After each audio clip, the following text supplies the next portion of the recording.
Hello and welcome back to another episode of Age Better, where each week we take a deep dive into all the ways we can feel better, look better, live better, and yep, age better. I'm your host, Barbara Hannah Grufferman.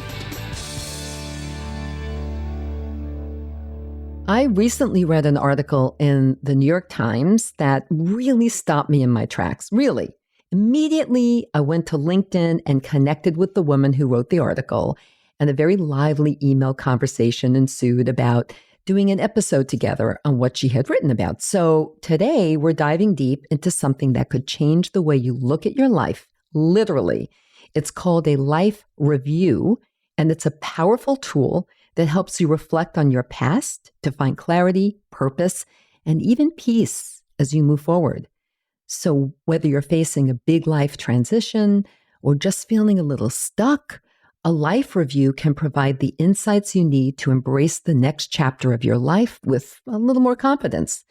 My guest today is Emily Labor-Warren, a journalist and educator who knows this topic inside and out. Emily heads the Health and Science Reporting Program at the Craig Newmark Graduate School of Journalism at CUNY, City University of New York, and her work has appeared in the New York Times, the Washington Post, Newsweek, and so many more places. She's covered everything from aging to circadian rhythms, and her experience as a top editor at Popular Science and Women's Health makes her an expert at translating very complex ideas into something meaningful for all of us. So in today's episode, we'll explore how a life review can help you get unstuck, how it works, and why it's really valuable for women in midlife. I mean, specifically women in midlife. And if you've ever wondered how reflecting on your past could open doors to a much brighter future, this conversation is definitely for you. So you know what to do. Pop in your earbuds, maybe go out for a nice heart-healthy walk while you listen to this conversation, and get ready to age better. Stay tuned. Your teen requested a ride, but this time not from you. It's through their Uber teen account. You drive your teenager around, a lot, to their friend Jacob's house, their other friend Jake's house, to James's, to Jaden's, to Jalen's, to... Mom? This is Jake's house, not Jacob's. Now with an Uber teen account, your teen can request a ride under your supervision. They'll ride with a highly rated driver, and with live trip tracking, you'll follow along the whole ride to their friends' houses that all sound the same. Add your teen to your Uber account today. See app for details. Bye, Mom. Hear that? Yeah, that's the sound of you relaxing, because now you're managing diabetes with the Freestyle Libre 3 system. You get to know your glucose levels and where it's headed. Manage your diabetes with more confidence with the Freestyle Libre 3 system. Ready to learn more about the #1 prescribed CGM in the U.S.? Visit freestylelibre.us to learn more. Based on retail sales data for patients' last filled prescription by manufacturer. Refer to the FLAIR NL4 study published in BMJ Open Diabetes Research and Care 2019. Safety info found at freestylelibre.us.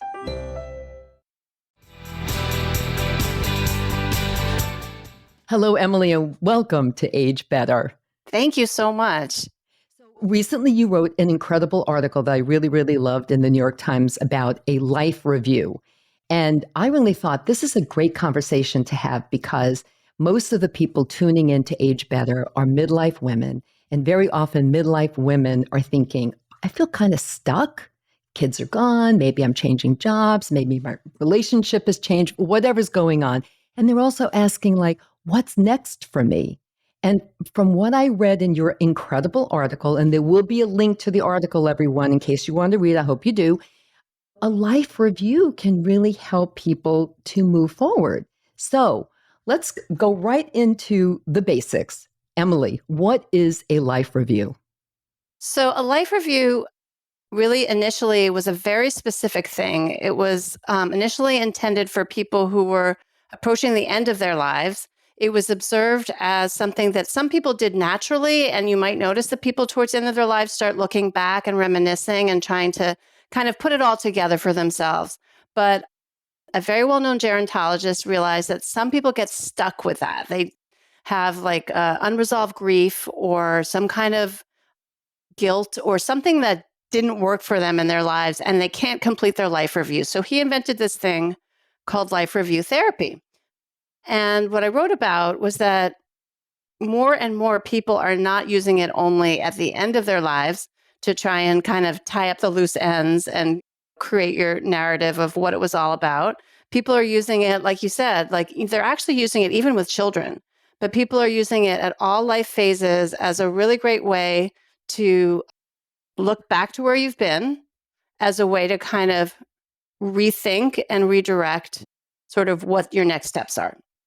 So, before we get into why people should really be considering this at any point in life, as you just pointed out, and also maybe even more than once in their lives, let's talk about what motivated you to write about this. What made this so interesting to you that you wrote about it in the New York Times?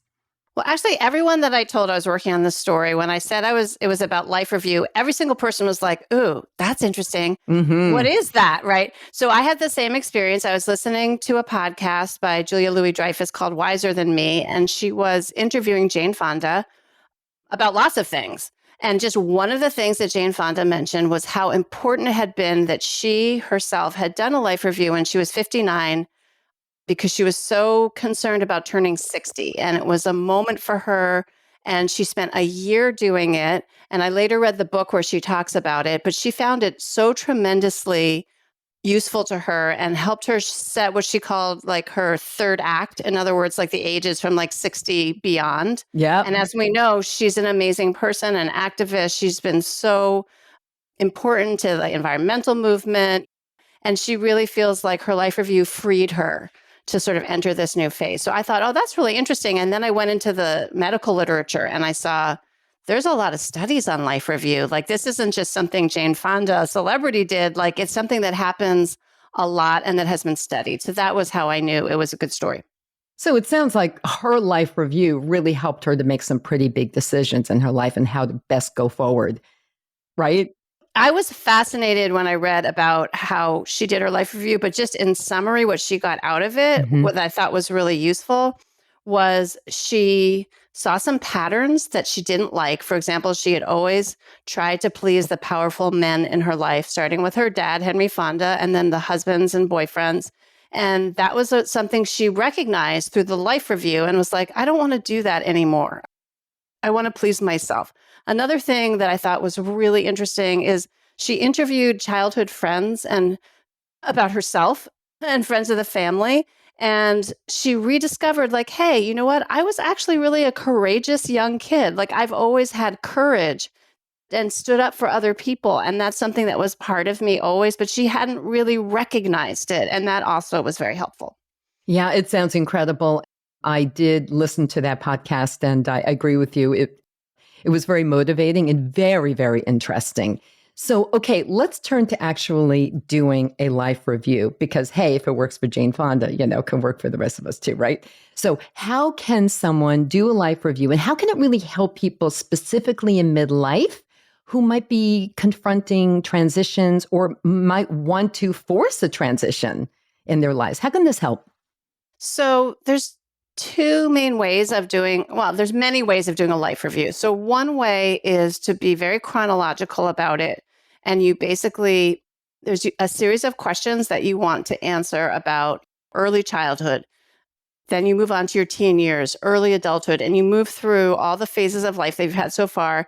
And you're answering questions like, who are the most important people to me then? What were some things that were hard for me? You're just it's to try and kind of stir up those reminiscences and recollections, but it's with an analytical bent. So you're trying to kind of figure out, like, look for themes, look for patterns. Yeah. So one woman that I spoke to who isn't in the story, who got a lot out of her life review, she was a business consultant and she just went back to when she was in high school and she always felt like she didn't fit in. And she was the only sort of one of the few like non-white students at her high school.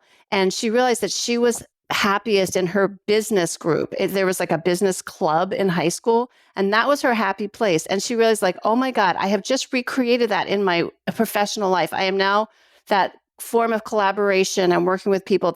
That's what I'm doing right now. And it really helped her to connect to her earlier self, really helped her motivate and sort of clarify the work that she was doing. So that's just one example. It's a very It's hard to describe because it's so different for everyone. Oh, so Everyone, it's personal. so personal. Exactly.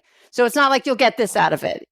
It's Yes. different for everyone. So one way is to go very chronologically. Another way is to look through themes. So you might think about, what has family meant in my life? What has sexuality meant in my life? What has money meant in my life? So that's another way that people do these structured life reviews, is looking thematically at your life. But the key thing is about asking questions. And I can give you some suggestions of where to find questions, because you're kind of answering questions is usually how it is.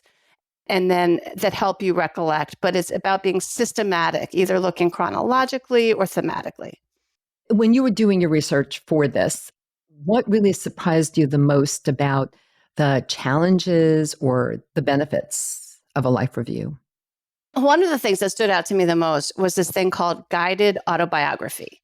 And it's a form of life review that is also goes back to the 1970s, and it's based in writing. So some life review is just unfolds as a conversational kind of thing with either a facilitator or a therapeutic listener. This is little writing groups where you look thematically at your life and then you go home and everyone writes a short little vignette, some memory that really stands out to them about the theme of that week. And then you come back and everyone reads aloud what they've written to each other, and comments not like about the quality of the writing, but more like, wow, that must have been, tell me more about that. Or like, what did that feel like? Or wow, I'm so impressed that you were able to do that. Or wow, that must have been hard. And so you build this very intimate relationship in this small group, and you keep developing. And some of these groups, they last 10 weeks. Some of them keep meeting for years. They become so engaged in it. And I, just for myself, maybe because I am a writer, but I felt like I want to do that. Like, I think guided autobiography sounds great. And in the article, there's some links about where you can find groups like that. Yes. And we'll make sure, again, we'll put the link to your article and also some other links to resources to help you get started, everybody. But I'm just curious about something, Emily. So if you've been a lifelong, or you do it fairly religiously, keeping a diary, for example, or a journal of some kind, do you think that a person like that is a little bit ahead of the game? Absolutely. I mean, really all it is self-reflection. It's a time for self-reflection, but also about like making connections, but sort of like seeing, as we said, patterns, themes through your life, things that you either want to enhance or that you maybe want to maybe adjust. So yeah, I think keeping a diary can definitely work like that. One of the things that made it difficult, honestly, to write the story is that it's a very fluid concept. There are so many different ways you can do a life review. You can do it completely alone, just sit down, answer a bunch of questions, kind of like in your journal, and just be thoughtful about it. There's a woman I spoke to who every year, she also didn't make it into the story. Every year she's a businesswoman. She checks into a hotel alone, away from her family for 24 hours. And she does her life review every year. Like, it's not like she doesn't necessarily start from the very beginning every year, but because she's done that already, but it's like a tune-up. And she'll be like, what was my year like? Let me think about this year and really be reflective. Like, what worked, what didn't, where did I fall into traps? What do I want? So it's just setting aside that time. So that's one way to do a life review, but they happen in group settings. As you just described earlier. Yeah, Right. I'm fascinated by this woman who goes to the hotel. Does she go to the same hotel every year? I'm assuming it's not something that would cause her to go outside and enjoy the hotel. It's to really just like probably a bland place where she just stays put and does this work, this life work. I didn't ask her details I'm about curious. the hotel. I didn't ask her that. But I think it was really this idea, and it doesn't have to be a hotel. Like, you could go to a lake house or whatever it is. But it's the idea is the discipline of stopping the busyness and taking time alone to really sort of, it's the systematic part of it, I think, that makes life review a little bit different than just like writing in your journal or something like that. Oh, yeah, exactly right. And one woman who did make it into your article is Jody Wellman, and Jody Wellman's story of transforming grief into purpose through a life review. And she actually has a pretty nice following on Instagram. Everyone, I'll give you a link to Jody's Instagram page as well. So, what is it about this process that helps people turn regret or loss or that kind of sadness into something positive? I'm glad you asked that because I should have said that before. So, the critical thing if you're doing a life review in the classic way with a facilitator, their main job is to listen, but then also help you reframe. So if there are ways where you're getting stuck on like grief or self recrimination or something negative, they'll help you. So, for example, I mentioned in the story, like someone who's lost a child, had a child die. That's an extremely devastating, traumatic thing. And they might just feel so overwhelmed by that they feel like their whole life is just colored by that. And that would be one example of where the life review, the person who's helping you with a life review would be like, tell me about your child. What did you love about them? What were they like? What were some fun things you did together? Try to help them like balance the grief with some of the happiness and the beauty of having had that child for the time that they have them. So that's just one example. But a lot of it is really about trying to reframe the stories that we tell ourselves about our lives, because that can be problematic. Sometimes we get stuck telling ourselves negative stories and we don't fill it out. And sometimes it does help having another person who has the ability to see it from a different point of view. It could be a therapist. Some people do this in therapy, right? They're therapists that do life review. I would think so. Like I said, Yep. it happens in many.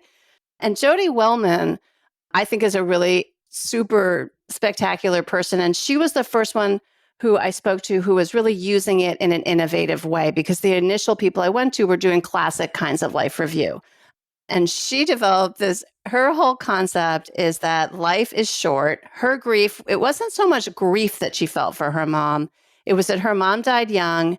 And when she was like cleaning out her mom's apartment, she discovered so many unfinished projects, so many like plans and desires that never came to fruition. And she was mostly panicked. And she thought, like, I don't want that to happen to me. I don't want to be someone who doesn't actually follow through and live the life I want to live. So she wrote a book that came out actually just this year called You Only Die Once. And I think the subtitle is something like, How to Live Without Regrets. So she uses life review in a very kind of like sassy way. Yes, she is sassy. And her thing is, okay, remember you're going to die. She wants everyone to remember they're going to die. Like, and that it might be sooner than you think. Like, you start at that point is what she says. Because I did then start to delve into her because I was so intrigued by her story from your article. And I see that is that you start with that premise, you will die. Now let's work backwards from there, everyone. Exactly. Yes. And that's where she uses life review in this innovative way to say, all right, so let's say you've accepted this, you want to live your best life. You know, you can't put everything off to some future when you think you're going to do it. But what matters to you? What do you want to do with this precious, limited, finite resource that you have? And she uses life review, and she has this free of charge resource that I would love to share with your audience because it didn't make it into the story, that I think is super fun. So it's like 100 questions divided by time of life, and you can answer them for yourself, or you could do it with a friend. And you could totally do this with a friend. Yeah. Just like, let's do this together. It's a project. Yeah, it's a great place to start, Emily, don't you think, with her questions? I think that's a great idea, everyone. And again, there will be a link to that as well. So when you were talking with all of these people in your story, some made it into the story, some did not. That's how it goes when you're writing articles, as we know. Did you find that people often uncover hidden patterns of behavior, truths in their lives that they just didn't realize or didn't know during a life review? And how did these revelations, did you find with these people you interviewed, shift their lives or change their directions in life? I mean, everyone I spoke to who had done one was like, yes, this was tremendously meaningful to me. I'll tell you one story that was pretty cool. I actually spoke to these Taiwanese researchers because they had done a study on life review. They also didn't make it into the story. So I'm so glad to be talking to you because there's so much stuff that didn't make it in. But anyway, they were wonderful. One of them was translating for the other. And they were working with older people, like more in a traditional setting. They were adults in a daycare setting. So they were people who were doing okay, but like would go to do social stuff together. during the day. And there was this 75-year-old man who, according to them, was very gruff, very defended, very complaining about his family. He was very unhappy about his family and really critical of them.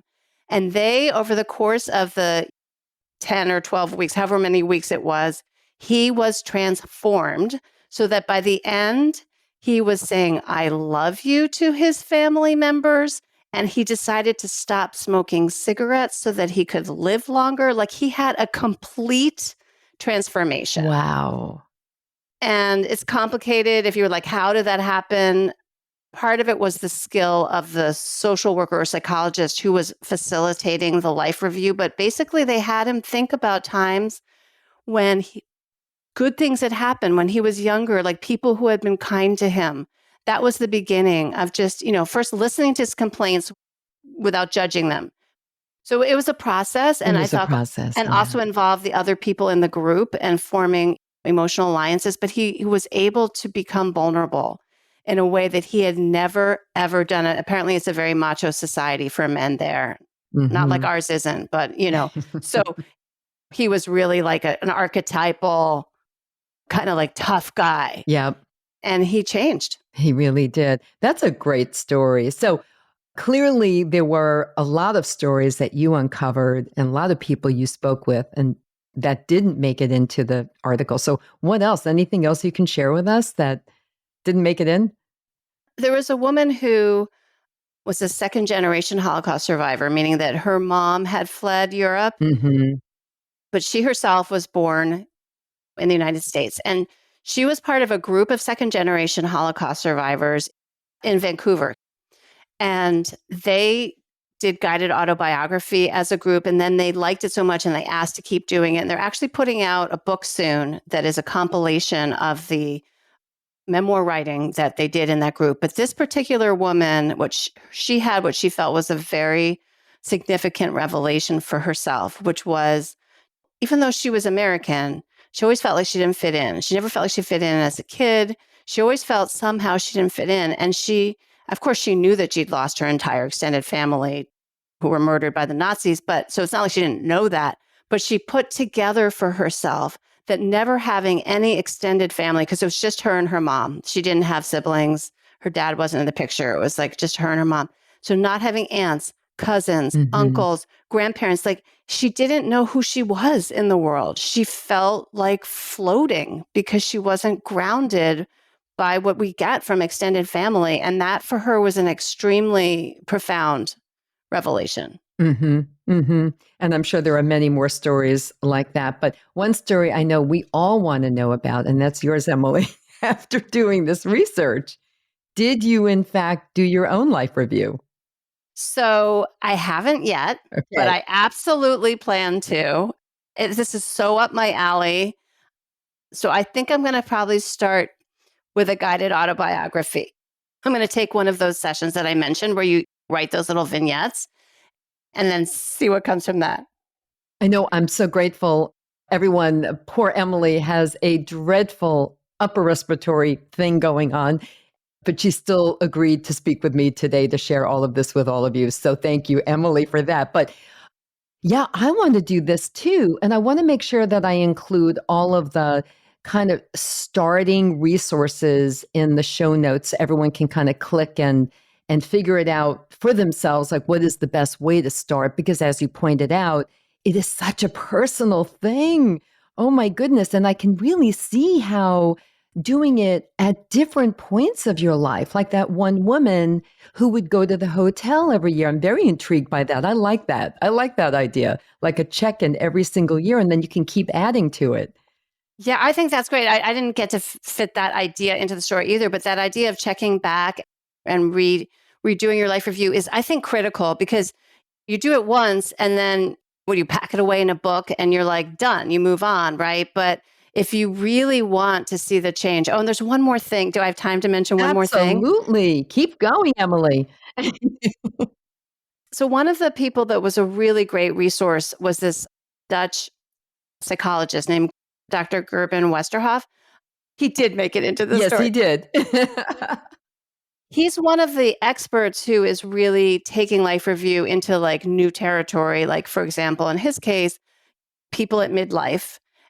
He did a study where he created a self-guided life review and gave it to sort of slightly depressed people in their 40s, and they could do it online. It was like an online, like I said, this is so elastic. There's so many ways you can do it, but it was like an online thing. They did it on their own. And he found a pretty nice, like, then he checked in with them over time and saw that it had been very helpful to these sort of depressed people at midlife. But then he got interested in this idea of transitions, life transitions, which can happen at any time. You know, you can be 16 and your parents get divorced or whatever it is. But he felt that transitions are a time when your life gets turned upside down. Everything that you thought, you know, so we're talking about a death, an illness, a breakup, a move, a geographical move, like so many different things, right? Starting a new profession, whatever it is, doesn't all have to be bad. But he's saying that's a moment where everything gets shaken up. And it's a really great time to kind of take stock, look back in order to look forward. So, like, look back at things that have worked well for you and things that haven't worked well for you. And you both find hidden strengths and things that, oh, now I can lean on this, kind of like I mentioned with Jane Fonda and the courage. You know, you could be like, oh, wait a minute, I've just moved to a new city.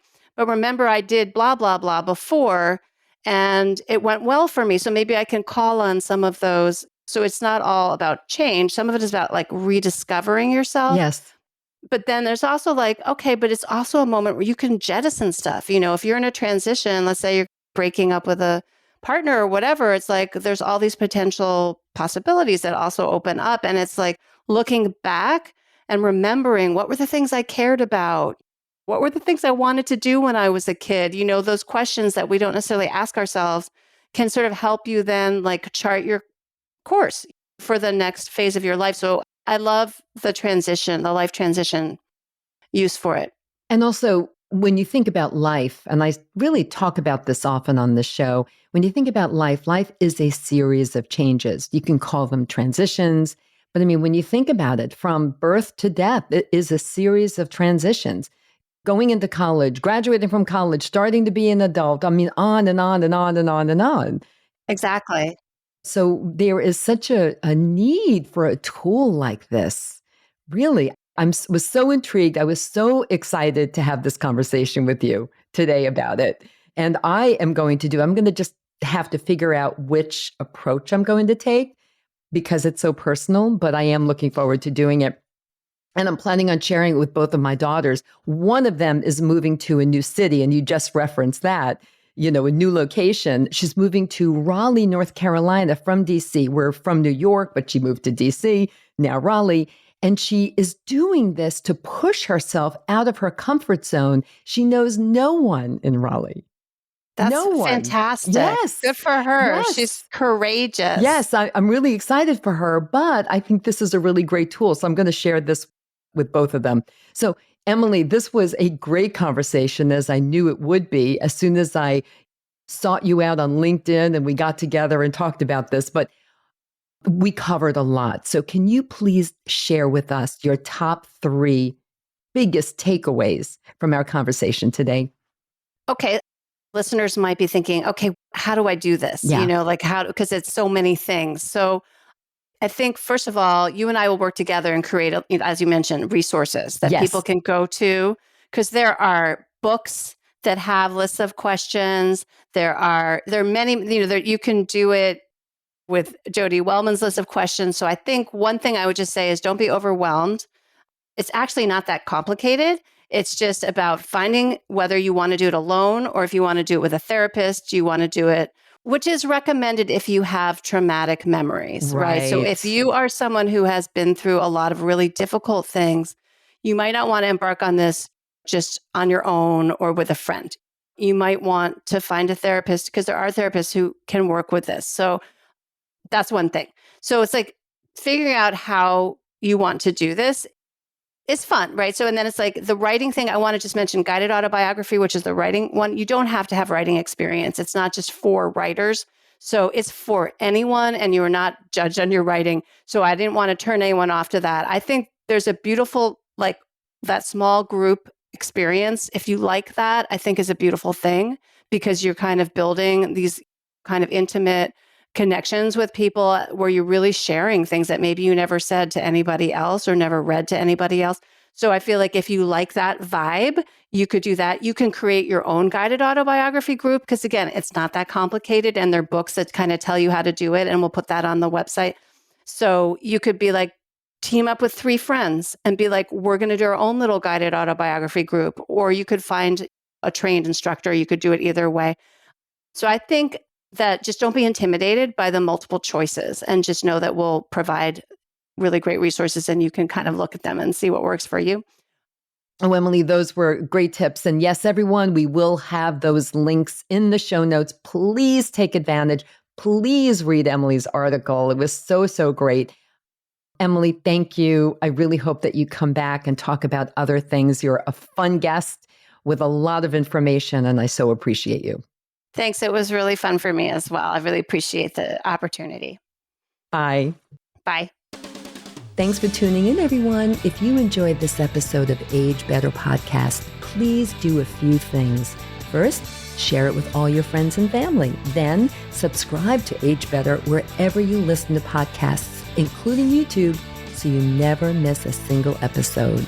Finally, if you have ideas for topics you want me to cover in a future episode of Age Better, send an email to agebetterpodcast@gmail.com or reach out to me on social media. Until next time, remember this: we can't control getting older, but we can control how we do it. Talk to you soon.